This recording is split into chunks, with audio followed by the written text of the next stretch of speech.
Gracias por esperar un nuevo bloque de Somos Ciudadanamente. Nos acompaña Germán Martínez, el presidente del bloque de diputados nacionales del Frente de Todos. Germán, ¿cómo estás? Un gusto tenerte con nosotros. Hola, Carlos. Gracias por la invitación. Bueno, y esa sonrisa me parece que tiene que ver con que se aprobó ganancias, la centralidad de Massa me parece que ha logrado poner otra vez la agenda. Siempre trato de... Sí, no, bueno, no te digo que soy un derroche de simpatía. Pero hace un tiempo que venía la cosa un poco más difícil para el gobierno. Con quien milité toda la vida, casi que soy un sonajero, digamos, ¿no? Bueno, así que ¿podemos contar una infidencia? Como usted guste. Usted es el conductor acá. La vieja agencia DIN Sí. manda una vez un cable, y siempre se lo criticaba a Agustín Rossi, por eso hace la referencia, el candidato a vicepresidente, porque siempre tiene un rostro adusto. Ajá. Y se le cambia, se le escapa al periodista la G por la D y salió Agustín Rossi. Agustín. De adusto. Pero bueno. Mirá que tenía buenas plumas, DIN, en aquel momento. Tenía buenas plumas. No sé si fue casual. Otro desastre que hizo el Grupo Clarín, haber cerrado una agencia de noticias. Pero bueno, volviendo a la campaña, a lo que está pasando, al Congreso, que parecía que iba a estar cerrado y empezó a funcionar. Nosotros tuvimos realmente una Cámara de Diputados durante todo este año muy activa. Lo que pasa es que el trabajo en comisiones no lo sigue la gente, ¿no? Bueno, el de juicio político se lo siguió, me parece. Ese se lo siguió, pero fíjate hasta tal punto que muchos de los proyectos que logramos aprobar en la última sesión y que la Cámara de Senadores en los últimos días también ya aprobó, son medias sanciones de la Cámara de Diputados, ¿no? Nosotros ya teníamos aprobados los proyectos vinculados a nuevas universidades. Que eso es importantísimo y la gente importante. por ahí desconoce lo que implica tener una universidad cerca. Muy importante. Si no, preguntarle a los rafaelinos, que fue la última universidad creada en territorio santafesino. Exactamente. Y que, hay que ser sincero, muchos en la Universidad de Rosario, muchos en la Universidad del Litoral, no querían que nazca esa nueva universidad. Conozco más de un rector que se enojaba porque dice, ahora el presupuesto que lo entre más. ¿Y cuál es el problema? O que nos iba a quitar alumnos. O no iba a sacar alumnos. No, y realmente, cuando vos tenés la universidad cerca, lo que se da claramente es que hay nuevos estudiantes secundarios que terminan sus escuelas y que se animan a dar el paso a la universidad porque la tienen cerca. Si la tuvieran a 160 o a 200 kilómetros, no irían, ¿no? Y me parece que eso es importante lo que estamos logrando. Yo vengo de un pueblo de la provincia de Buenos Aires, General Arenales. Está a 50 kilómetros de Junín. Ahí está la UNOVA. La UNOVA, una gran universidad. La cantidad de gente de mi pueblo que se graduó porque tenía la universidad a 50 kilómetros y poder ir y venir en el día, es impresionante.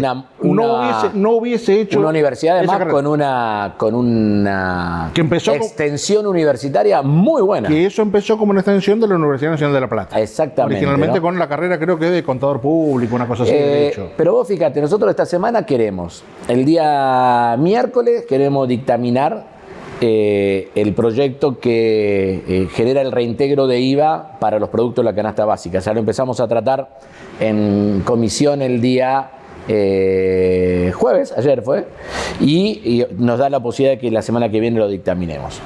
Vamos a también tratar de seguir impulsando el proyecto de ley de financiamiento educativo, que eleva del 6 al 8% del producto a la inversión en educación. Muy buen proyecto. Seguimos trabajando en la reducción de la jornada laboral. Ya sería la segunda reunión informativa donde seguimos sumando voces al respecto. ¿Cómo quedaría eso, digo, en principio? Bueno, porque algunos hablan de una reducción directamente, otros de comenzar de a 2 horas. Parte de esta escucha y de esta posibilidad de convocar a distintos actores para hablar sobre la jornada laboral es para ver no solamente cuál es el objetivo, si es que vamos a 36 o 40, por decir un ejemplo, sino cómo lo planteamos operativamente. Algo que no es para la vagancia, algo que tiene que ver con proyectos que en Europa ya están consolidados y que logran 3 cosas fundamentales. Primero, reducen la tasa de desempleo porque incorpora trabajadores. Exactamente. Segundo, aumenta la productividad del trabajador. Tercero, disminuye la siniestralidad laboral.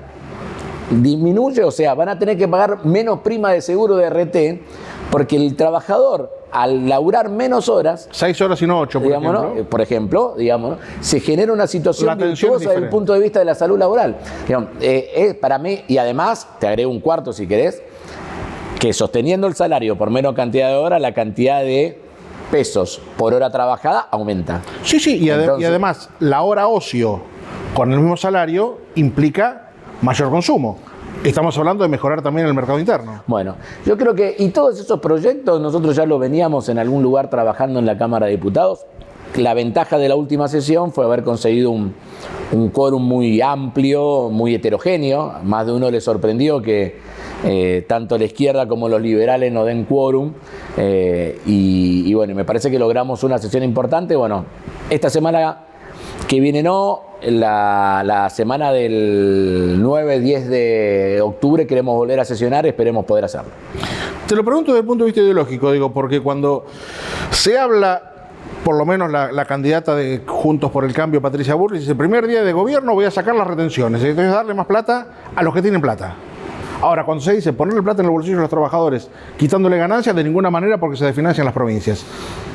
Bueno, van a hacer algo más grave, que primero van a devaluar y después le van a retener, después le van a poner retenciones cero, lo cual va a empobrecer primero con la devaluación y después vas a hacer una brutal transferencia de ingresos a los sectores posicionados en dólares y no a los sectores que están posicionados en pesos. Ese es el plan completo. Ese es el plan de Bullrich y no es muy distinto al plan de Milei. ¿Saben qué modifica el plan de Milei? En la brutalidad de la devaluación. Uno es bruto y otro es brutísima la devaluación, ¿no? Entonces, digo, me parece que esa es la gran diferencia. Pero nosotros tenemos que ver en esto que tenemos que transmitirle también a la sociedad la serenidad necesaria para decir que el camino no es ese. Que con muchos argumentos, sin enojarnos, que no se puede tirar a 35 o 40 millones de argentinos por la borda para que 6 o 7 millones de argentinos sean los favorecidos. Es cierto que cualquiera que me escucha decir esto, decir, che, pero los niveles de pobreza son altos, los niveles de trabajo no registrado son altos. Sí, es cierto. Y hay que seguir trabajando en eso. Ahora, Carlos, hace muy pocos días se conoció el dato de desocupación a nivel país. Sí. Apenas arriba del 6%, cuando Macri había terminado con más del 13% de desocupación. ¿Alguien piensa que el trabajo que falta generar en la Argentina lo van a generar con las recetas de Milei o de Bullrich? ¿Alguien piensa que este 35% de trabajadores en situaciones laborales no registradas se va a achicar ese porcentaje con la fórmula de Milei o de Bullrich? ¿Alguien piensa que en esta disputa siempre permanente entre el capital y el trabajo por la apropiación de la renta, los trabajadores van a ganar en su participación en la distribución del salario con la fórmula de Milei y de Bullrich? No, va a ser todo lo contrario. Así que no hay que dejarse engañar en eso. Yo siempre digo que no nos tenemos que dejar ni mentir, ni engatusar, ni dejar llevar por algunas cosas que parecen simpáticas a veces, pero que cuando empiezan a complicarte la vida cotidiana hay que prestarle mucho, pero mucha atención. Yo creo que no hay que desmerecer el voto del ciudadano. Digo, si el ciudadano votó lo que votó y Milei sacó los votos que sacó, es porque evidentemente hay un descontento con la política tradicional. Eso está claro.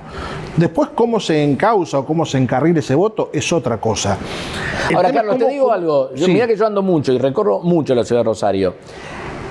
Vos te encontrás con esos descontentos, pero ¿sabés ese descontento con qué? Con falta de Estado. ¿Qué te dice? No me lograron solucionar esta obra pública en mi barrio que necesitamos. Gran demanda de agua y de eso también es cierto. saneamiento. Ahora, digo, el empleo registrado y el desempleo, la tasa es muy baja.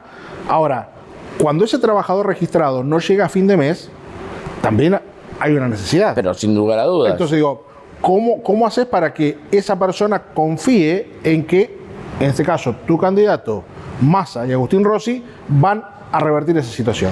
Bueno, si no lo hizo este gobierno en 4 años. No, bueno, pero me parece que hay muchos que le sacan la cola a la jeringa, pero nosotros en esto hay que hablar de por qué la tasa de inflación hoy en la Argentina.